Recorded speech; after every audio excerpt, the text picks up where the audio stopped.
Caros irmãos, é com imensa satisfação que vamos fazer uma exposição da doutrinária de hoje.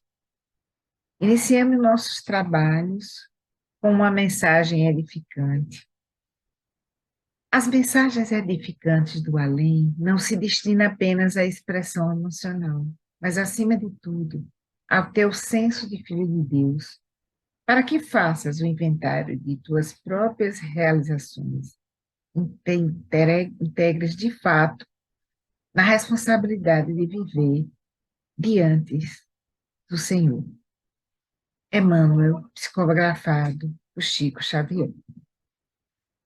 Vamos fazer uma oração para que os espíritos de luz nos ajudem a fazer com que as palavras que saem da minha boca sejam iluminadas, consiga atender e atingir todos aqueles que precisam da palavra e da emoção, para que nós cresçamos na luz. Nosso Pai, que estás em toda parte, santificado seja o teu nome em louvor de todas as criaturas. Venha a nós o teu reino de amor e sabedoria. Seja feita a tua vontade, acima dos nossos desejos, tanto na terra quanto nos círculos espirituais. O nosso pão, dai-nos, não só do corpo, mas também da mente, hoje. Perdoa as nossas dívidas, ensinando-nos a perdoar os nossos devedores, com esquecimento de todo o mal. Não permitais que venhamos a cair sob os golpes da tentação da nossa própria inferioridade. E livrai-nos do mal, que ainda reside em nós mesmos, porque só em ti brilha a luz eterna do reino e do poder, da glória e da paz, da justiça e do amor para sempre. Que assim seja. Hoje, meus irmãos, nós vamos falar um pouco sobre a questão da vaidade e a saúde. Meu nome é Rosamélia Andarade Dantas e eu estou aqui como um instrumento para trazer algumas reflexões. Acredito que, para começar essa exposição, tem duas questões que nos chamam muita atenção. Uma primeira, uma pergunta. Mas será que eu sou vaidoso? Eu não me acho vaidoso. E a segunda questão é, será que a vaidade afeta a saúde? E aí a gente tem que parar para pensar o que é vaidade e como esse pecado ele vai se apresentar em nossa vida, esse comportamento. A vaidade é conhecida como um dos pecados capitais, né? Então, um dos 7 pecados capitais.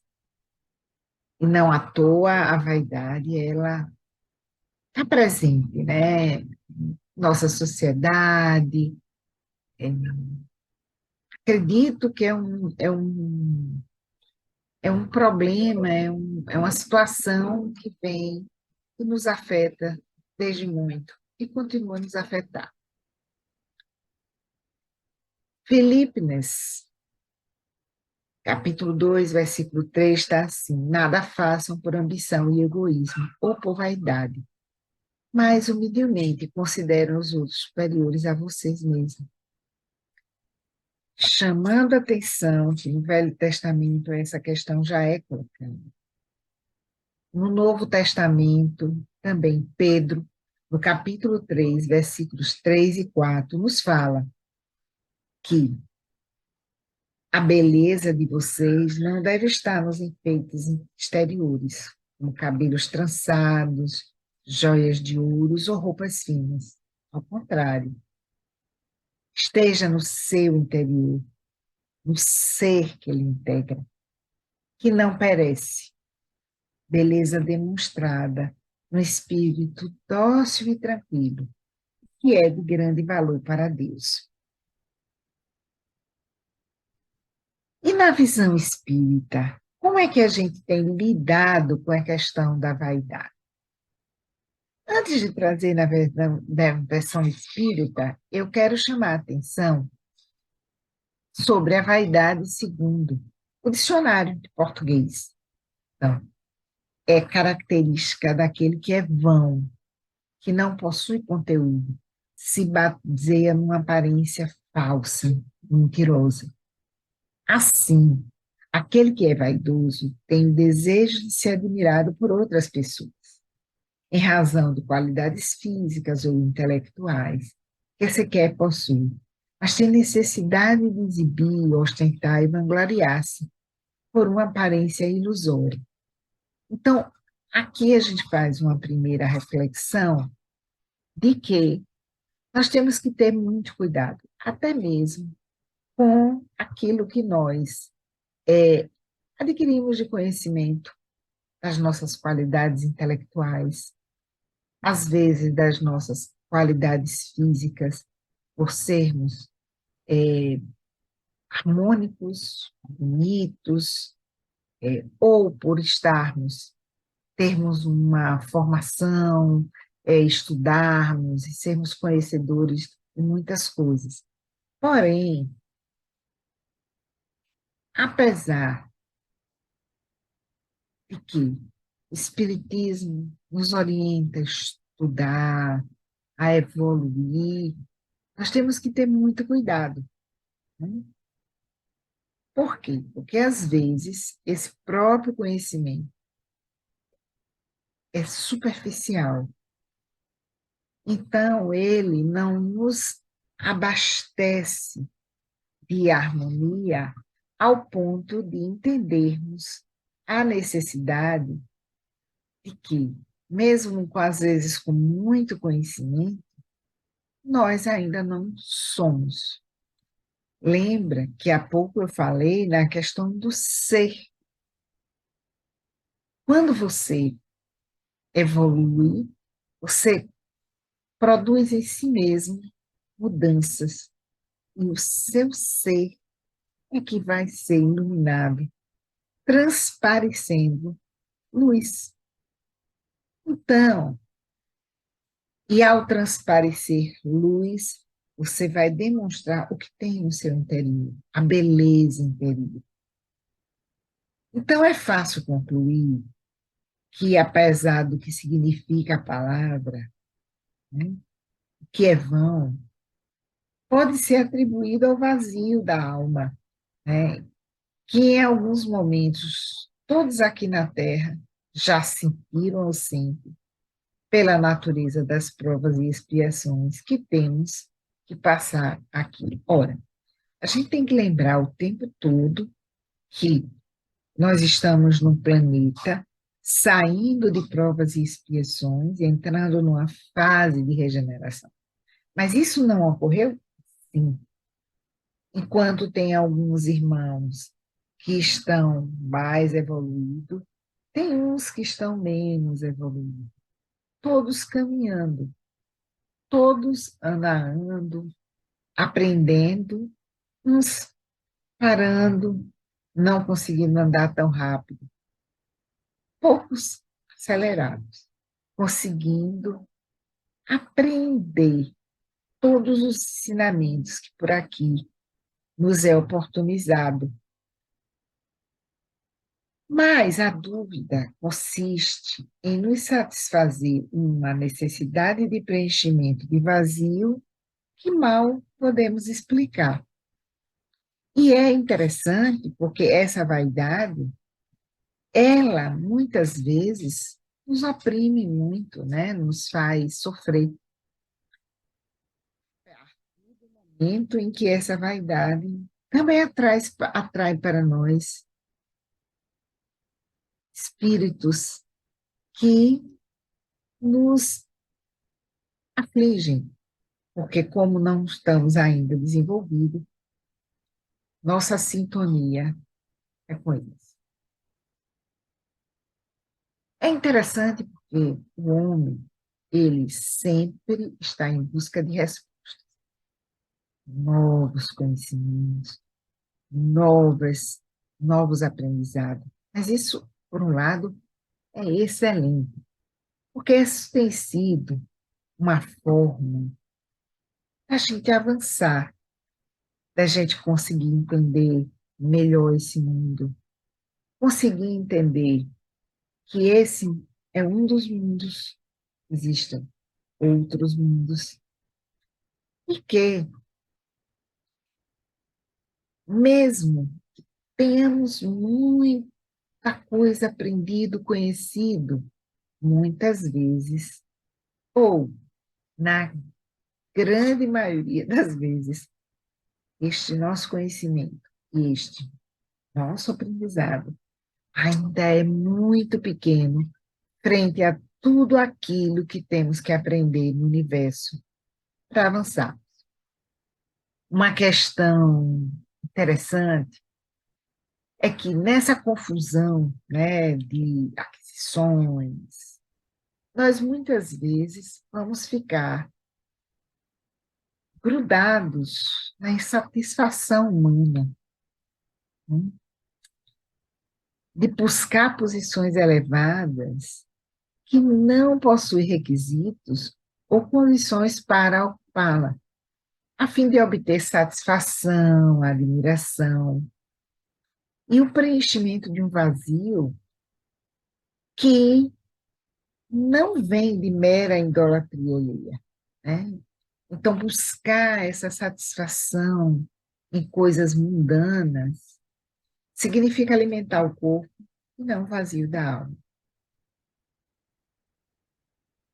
Muitas vezes as pessoas não sabem lidar com esse vazio, não levam em consideração que uma posição de destaque trazem consigo também grandes responsabilidades e contribuir com uma imagem sem base sólida pode ser um perigo.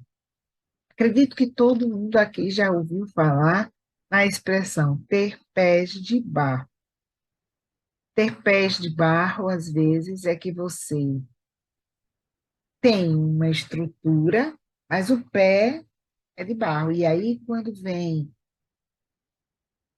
a água, quando vem um baque, quebra e toda aquela estrutura que parecia sólida, desmancha no ar.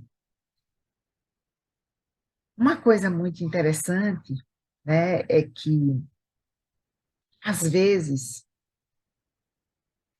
o alimentar o corpo, ele se perde. Obviamente, nós estamos aqui encarnados e nós precisamos ter uma vida material. Nosso corpo é o nosso, nosso templo, um templo que nos foi dado por Deus, para que nessa encarnação nós pudéssemos aprender, evoluir. Então, é óbvio que nós precisamos buscar alimentar o nosso corpo, alimentar, ter, e quando eu falo alimentar o corpo, é ter onde morar, ter condições dignas de moradia, ter uma estrutura, ter o que comer, tudo isso é muito importante.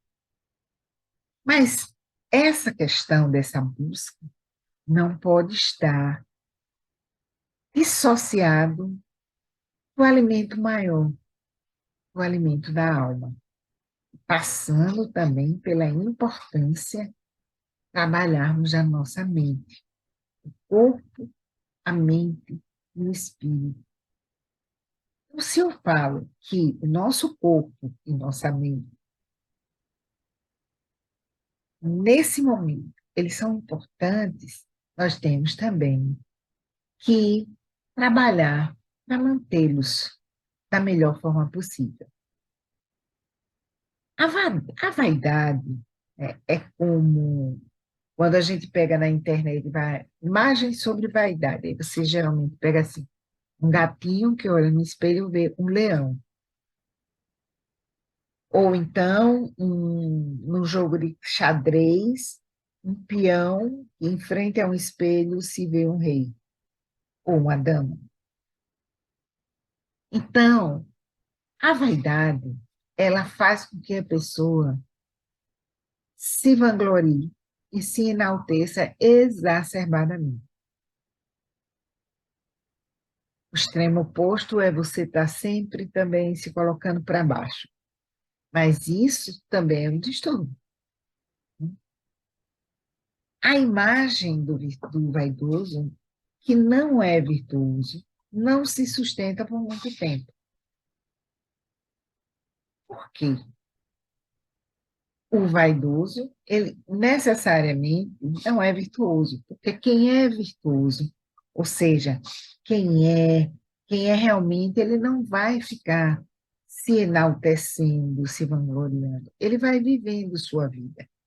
E ele é um ser que, à medida que ele vai passando, as pessoas vão vendo a sua beleza. E essa beleza interior transforma até a sua beleza exterior. Mas um dos problemas que a gente encontra, às vezes a pessoa não é aquele vaidoso que se vangloria de um corpo, se vangloria de um saber. Tem outras coisas que dificultam muito a vida de um vaidoso, né? Como, por exemplo, as pessoas que têm dificuldade de admitir um erro. Por quê? Eles acham que admitir o erro significa ofuscar o próprio brilho. É quando uma pessoa se sente tão cheia de razão, que mesmo quando descobre que não está com esta razão, ela tem dificuldade de reconhecer isso. E aí, uma das questões também muito sérias da pessoa que tem uma grande vaidade é com relação ao perdão. Como alguém poderia ofender uma pessoa tão importante como é o vaidoso? Por isso, o perdão para o vaidoso é complexo. E a característica dessa vaidade dificulta sua evolução espiritual, tendo em vista que o perdão é um ato de amor e caridade. E é um ato que você vai desenvolver em relação ao próximo e que é essencial para o próximo crescimento. Então, remediar a situação nesse estágio, quando se é vaidoso, é um desafio muito maior do que evitar adquirir a vaidade. Portanto, exercitemos o combate. Quantas vezes em uma discussão precisamos ter a última palavra? Às vezes, até mesmo, numa discussão onde esteja sobre a mesa questão espírita. Será que não é vaidade nossa querer ter a última palavra de uma certeza?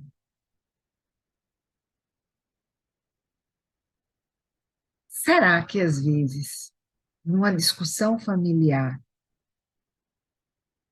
o outro tem razão e nós, por termos um posto de pai, de mãe, não concordamos? Será que de coração nós estamos sabendo elogiar as conquistas alheias, principalmente quando essas conquistas são feitas por nossos desafetos? E aí vem Cristo. Cristo foi um dos maiores exemplos de humildade na Terra, que é justamente a característica inversa à vaidade, ser humilde. E ele deixou a seguinte lição, que está em Mateus capítulo 5, versículo 3. Bem-aventurados os pobres de espírito, pois é dele o reino dos céus. E há uma muita confusão, né, sobre essa questão do pobre de espírito. Inclusive, se é uma pessoa pobre de espírito, já ouvi isso. Mas aqui, nós, é importante frisar que o que Mateus coloca é que o pobre de espírito é o simples de espírito, base, aquele que professa o amor como um princípio básico. E ao professar esse amor como um princípio básico, ele vira pobre em relação a uma série de coisas mundanas, como, por exemplo, você pegar o exemplo de São Francisco de Assis, que é um doador, uma Madre Teresa de Calcutá, irmã Dulce, chamando a atenção que São Francisco de Assis está mais distante, Madre Teresa de Calcutá intermediária, irmã Dulce dos pobres, ali pertinho, na Bahia, e fez um trabalho. E é importante a gente, mesmo que tenha humana, possivelmente é, um ser de luz mais humano, com defeitos, mas também com grandes qualidades. E que sim, demonstrou a humildade de trabalhar, deve ter recebido muito não nessa vida, mas voltava lá, porque tinha no coração o amor plantado. Quer dizer, o amor dessa mulher era algo que fazia dela transparecer a humildade. Então, a gente tem que pensar nessa importância de se pensar de como é importante a gente refletir, né? E eu fico pensando que aquela orientação que nós recebemos, orai e vigiai, porque como é difícil você transitar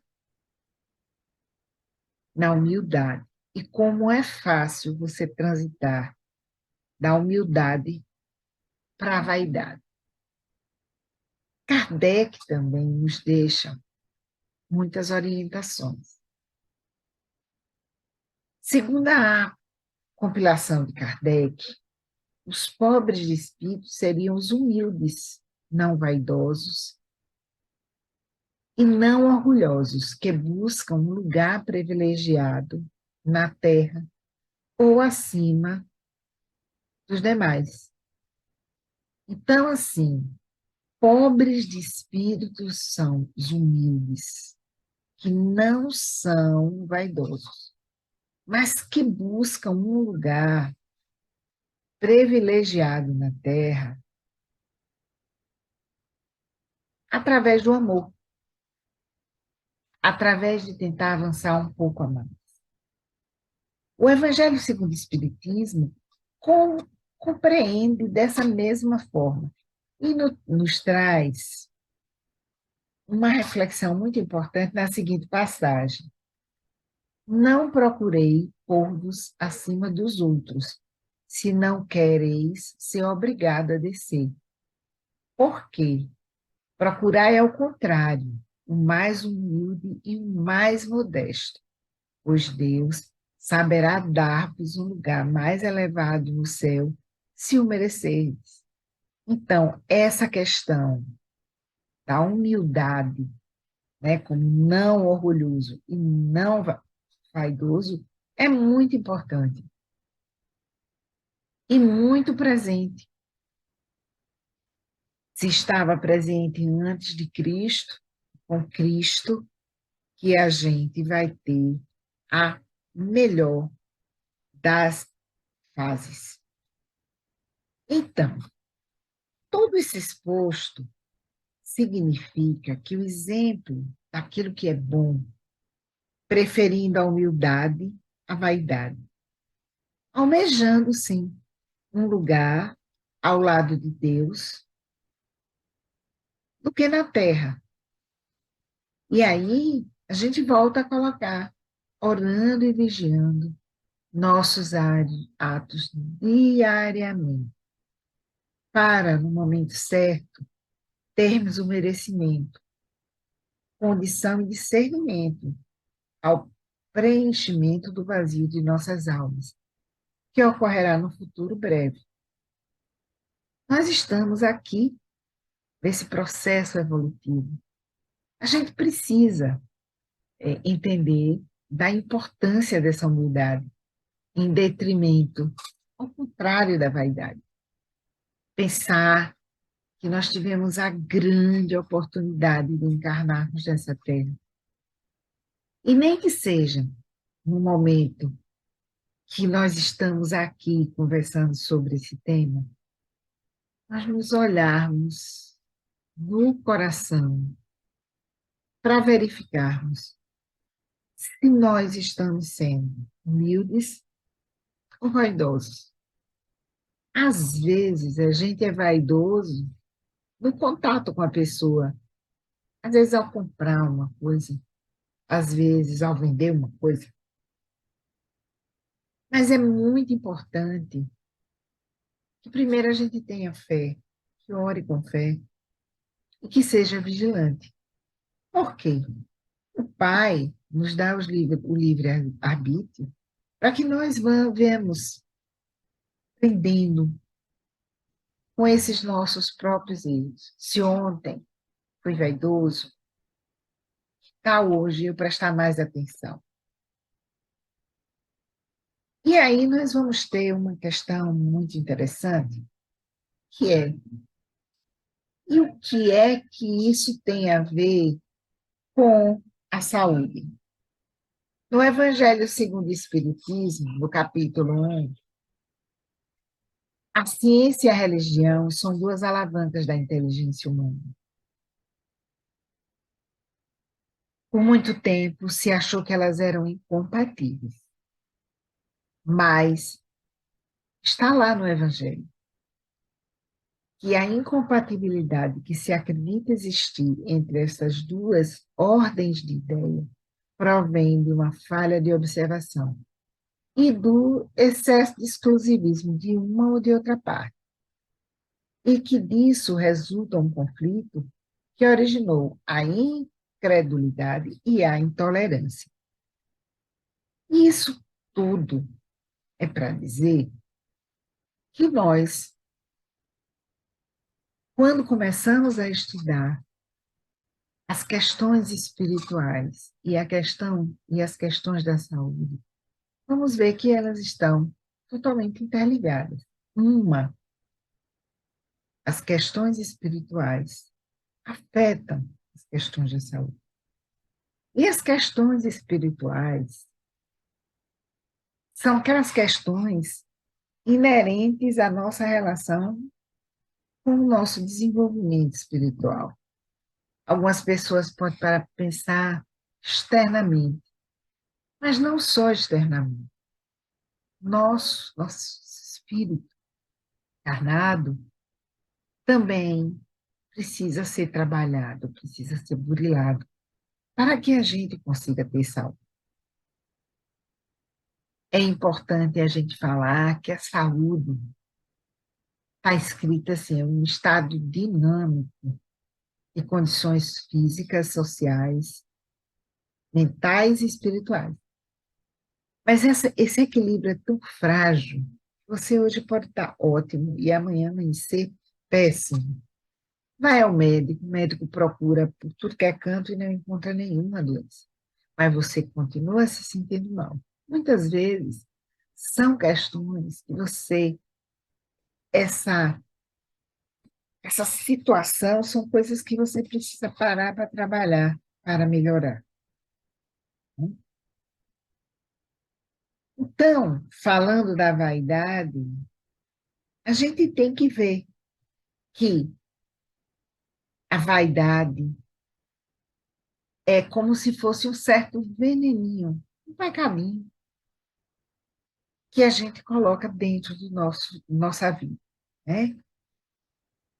E a gente precisa fazer uma higiene a tratar essa vaidade. Claro que não é fácil, porque nós seres humanos somos fáceis de nos reconduzirmos para um lado não tão bom, mas é preciso a gente sempre ter consciência que é a higiene, mas não é só a higiene do corpo, passando água e sabão, nem a higiene da casa, é a higiene também da nossa mente, é a higiene também do nosso espírito. E como eu posso fazer a higiene do nosso espírito? E aí nós vamos chegar lá. Então, existe muitas questões que a espiritualidade já nos trouxe através de Kardec, através de Chico Xavier, e mesmo muitos espíritos trabalham na orbe terrestre, influenciando muitas questões de saúde. As pessoas que trabalham em organizações como a Organização Mundial de Saúde, mesmo tendo grupos, existem aqueles grupos de pessoas que são auxiliados pelos espíritos maiores, para que esse entendimento floresça, para que a gente seja saudável, né? E como eu estava falando, a saúde é um estado de completo bem-estar físico, mental e social, e não consiste apenas na ausência de doença ou de enfermidade. Porém, na modificação que ocorreu na Organização Mundial de Saúde, quando eles falam de qualidade de vida, eles já falam que essa qualidade de vida, ela depende também da questão espiritual. E assim, essas questões foram ampliando, ao ponto de que nessa modificação que ocorreu a, posteriormente à criação do conceito de saúde pela OMS, eles chegam que a saúde é um estado dinâmico de bem-estar físico, mental, espiritual e social, e não somente a ausência de doença ou enfermidade. Isso é tão importante, porque quando a gente pensa em questões como vaidade, a gente está pensando em algo que afeta não só a aparência, afeta o nosso espírito. Então, essa questão da espiritualidade, esse desenvolver espiritual, essa iluminação, né,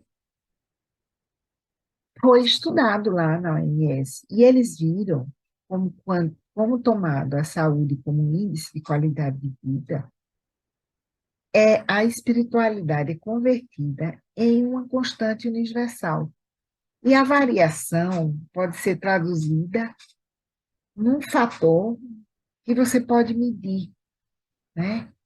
Então, quanto mais você seja uma pessoa que consiga se desenvolver espiritualmente, quanto melhor essa qualidade de vida. Isso pode ser explicado assim: nós seres humanos, nossa saúde vai variar. O que nós temos de questões mentais, o que pensamos, nossos conhecimentos, nossa experiência, nossas emoções, nossos sentimentos, aonde trabalhamos, como nos alimentamos. Óbvio, se eu tenho uma alimentação totalmente incorreta, eu sobrecarrego meu organismo. Mas também se eu moro em lugares péssimos, que eu não tenho sossego, que eu não tenho uma tarde nem uma manhã de paz, que eu sofra com medo dos meus familiares serem atacados, isso também é um problema muito grave para a saúde. E tem a estrutura física, como eu uso meu corpo, se eu consigo dormir adequadamente, como está a minha sexualidade e outras coisas. Tem um outro fator que eu acabei de falar, que é a espiritualidade. Essa espiritualidade, a gente já falou algumas vezes, não é o fato de se ter ou não uma religião. É uma questão maior, é uma questão de se entender no amor, mesmo que não se acredite em Deus, nem seja um cristão, mas tem um entendimento de que nós estamos aqui para evoluir, e que o amor, a humildade, são os principais ingredientes dessa espiritualidade. Obviamente que no mundo que nós vivemos, nesse mundo de provas e expiações, nós começamos, né, desde que saímos das cavernas, a concentrar coisas, a, claro, desenvolvemos um mundo ímpar, cheio de mudanças, cheio de acessos, mas nesse mundo ímpar, as questões da espiritualidade foram pouco trabalhadas. O amor foi pouco trabalhado. O amor enquanto um amor ao irmão, ao próximo, a Deus, a si mesmo, né? Claro que a gente ouve muito falar em amor, segunda-feira é dia dos namorados, e o amor está no ar. Mas qual é o tipo do amor que está no ar? A gente não está falando nem sempre do mesmo amor. Então, o amor que está no ar é um amor de um homem para uma mulher, de um homem para outro homem, de uma mulher para outra mulher. Enfim, as várias faces das relações que se estabelecem entre os casais. Mas falemos aqui da espiritualidade como algo maior. Não estou dizendo que entre estes casais não haja um alto nível de espiritualidade. Sim, Chico Xavier, nas suas obras psicografadas, nos traz grandes exemplos de como você pode reencarnar aqui e ter como parceiro ou parceira outro espírito que vem para se somar num amor indivisível. Mas não é só esse. Tem o amor aos irmãos, o amor a si mesmo, naquela máxima, amar a Deus sobre todas as coisas e o outro como a si mesmo. Mas isso exige que também nos amemos. É interessante que essa questão da espiritualidade, ela nos remete que, ao desenvolver nossa espiritualidade, já tem evidências científicas disponíveis que as pessoas que têm níveis elevados de espiritualidade e religiosidade, como menos, e aí vão desenvolver muito menos doenças, consomem menos álcool também, tem menor grau de sedentarismo, atividade física, possivelmente por entender e por estar incorporado, que se eu preciso desse corpo, eu tenho que cuidar dele. Tem uma melhor adesão nutricional e farmacológica, ou seja, a gente se submete mais a tomar as medicações que o médico manda para hipertensão arterial, obesidade, diabetes mellitus, enfim. E que, por exemplo, dentro desse desenvolvimento da espiritualidade, uma das situações que pode contribuir muito é a meditação. Aprender a meditar. Meditar no sentido de falar com os espíritos superiores. Mas os estudos realizados pela Sociedade Brasileira de Cardiologia, nas diretrizes cardiovasculares, dizem que nós temos 4 questões que são fundamentais para a gente ter uma prevenção secundária melhor. Ou seja, nós estamos envelhecendo, nossa sociedade cada dia está mais exposta a uma série de coisas. Então, é provável que muitos de nós desenvolvam diabetes, desenvolvam hipertensão, desenvolva outras doenças, dislipidemias, enfim. Mas, quando as pessoas trabalham o perdão, a gratidão, a resiliência, o relaxamento e a meditação, elas têm uma resposta melhor a médio e longo prazo aos medicamentos, ou seja, é hipertensa, mas continua trabalhando, desenvolvendo suas ações, perdoando sempre, sendo grata, sendo resiliente, que é a capacidade da gente, quando recebe um não, ou quando alguém nos diz algo que a gente não goste, ou quando a gente se decepciona, a gente toma aquele pacto, mas volta novamente àquele estado de gratidão e de perdão. 2 outros pontos importantes é a necessidade do relaxamento e da meditação, no sentido de nos conectarmos à espiritualidade maior. Segundo Ossando Klinge, o perdão é o início do processo de cura. Eu falei lá em cima sobre a questão da vaidade, e nós vimos que um dos maiores problemas da vaidade é não ter a capacidade de perdoar.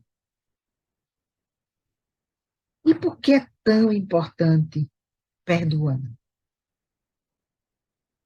Para o Espiritismo, perdoar é um processo mental ou espiritual de tentar, de cessar o sentimento de ressentimento ou raiva contra outra pessoa, contra si mesmo, decorrente de uma ofensa recebida, por diferenças, erro por fracassos, ou cessar a exigência de castigo ou restituição.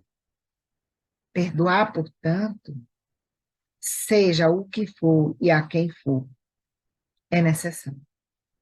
O perdão beneficia aquele que perdoa, pois propicia-lhe paz espiritual, equilíbrio emocional e lucidez mental. Felizes são os que possuem a cuna do pecado para a distender largamente, sem parcimônia.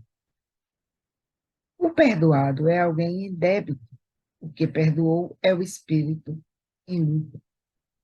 Mas esse processo de perdoar, ser perdoado, é a chave para que, não trabalhando os ressentimentos, as raivas, a gente atinja o objetivo da humildade. Né? E uma grande questão que está em Joana de Ângeles, psicografado por nosso querido Divaldo Franco, que está na obra de Chico Xavier,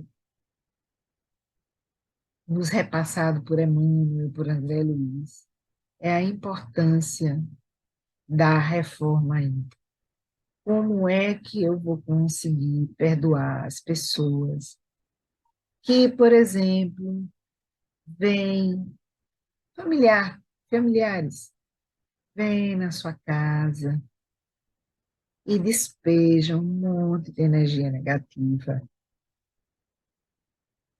Como você fazer isso? Na verdade, a gente falou em higiene lá em cima. no início. E a reforma íntima é como se fosse uma higiene vital. Eu aprender a fazer a reforma íntima é aprender a fazer essa higiene, essa limpeza. E das questões fundamentais, acho que o principal material é o ato de perdoar. Perdoar é vital. Por quê? Sentimentos negativos produzem marcações em nosso perispírito. Então, eu estou cheia de plaquinhas de sujo. E essa asepsia, essa reforma íntima, esse perdão, quando eu passo perdão, eu vou eliminar essas marcas, essas máculas no meu corpo físico e no meu corpo perispiritual.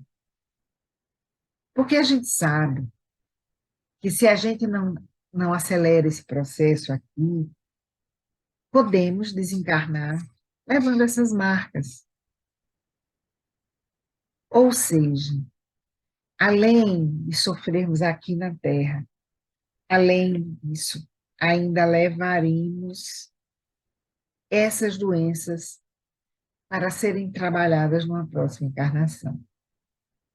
Assim, perdoar é e será em todos os tempos um preciosíssimo remédio a nos curar de muitos males atuais e nos poupar de muitos males futuros.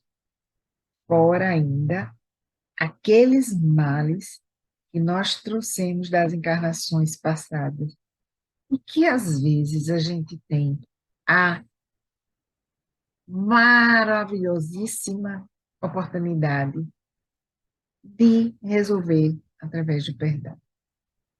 Obviamente que esse perdão passa também pelo perdão individual, o auto-perdão. Mas é fundamental que nós aproveitemos o agora, que é tudo que temos. Não sabemos o que acontecerá daqui a pouco.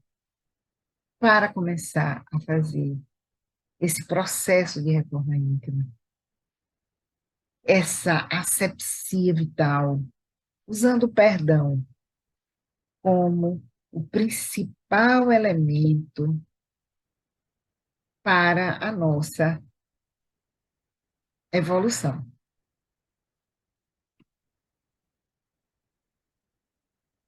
Como é que eu vou fazer esse perdão? E aí está escrito também, né? O perdão é seguir em frente.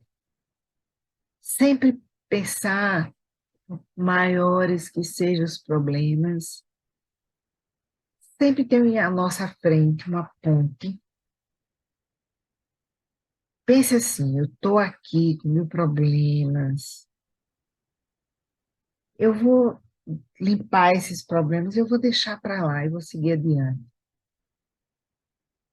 Sem mágoas, eu vou tirar as mágoas. O problema, às vezes, o que foi realizado vai continuar, um fato. Mas a mágoa não precisa existir. O rancor não precisa existir. E é transformar aquilo que não foi bom num aprendizado, uma experiência de vida, uma oportunidade de amadurecimento, mas sem corroer a sua alma, sem danificar o seu perispírito nem o seu corpo. Obviamente, saber perdoar é um talento, uma verdadeira arte. E nós caímos muito nessa tarefa. Você pensa que perdoou quando você vê, não perdoou. Aquela coisinha assim, parece uma erva daninha que vai surgindo. Mas aí cabe a nós a resistência, o orar, o vigiar. E esse perdão é uma das senhas para chegarmos ao equilíbrio da boa saúde, tanto física, quanto mental, quanto espiritual e também social. Porque na medida que nós estamos bem, estamos sintonizados, nós estamos vibrando um alto padrão de luz, nós vamos ter ao nosso redor também seres que já conseguiram desenvolver essa capacidade. Então, podemos dizer que o perdão é um grande remédio que nos liberta dos males de hoje e amanhã. Então, já nos encaminhamos para a finalização. Deus, nosso Pai Todo-Poderoso, quando quis ensinar ao homem, há mais de 2000 anos atrás, sobre como chegar a Deus, mandou Jesus. E chegou, e foi o exemplo maior de humildade. Poderia ter sido a criatura mais vaidosa desse mundo, afinal era filho de Deus. Mas veio toda a humildade e nos ensinou a perdoar. Assim, vamos concluir deixando o sentimento de que deixemos de lado as nossas vaidades, pequenas ou grandes. Adotemos como padrão a humildade e tomemos como exemplo a ser atingido Cristo. E para começar esse caminhar em direção ao Cristo, perdão, se perdoe e comece a perdoar aqueles que você julga que têm dívidas com você. Que assim seja. Para encerrar, nós vamos fazer uma oração que remete à necessidade que sejamos humildes. Senhor, fazei de mim um instrumento de vossa paz. Onde houver ódio, que eu leve o amor. Onde houver ofensa, que eu leve o perdão. Onde houver discórdia, que eu leve a união. Onde houver dúvidas, que eu leve a fé. Onde houver erro, que eu leve a verdade. Onde houver desespero, que eu leve a esperança. Onde houver tristeza, que eu leve a alegria. Onde houver trevas, que eu leve a luz. Ó Mestre, fazei que eu procure mais consolar que ser consolado, compreender que ser compreendido, amar que ser amado, pois é dando que se recebe, e é perdoando que se é perdoado, e é morrendo que se vive para a vida eterna. Que assim seja.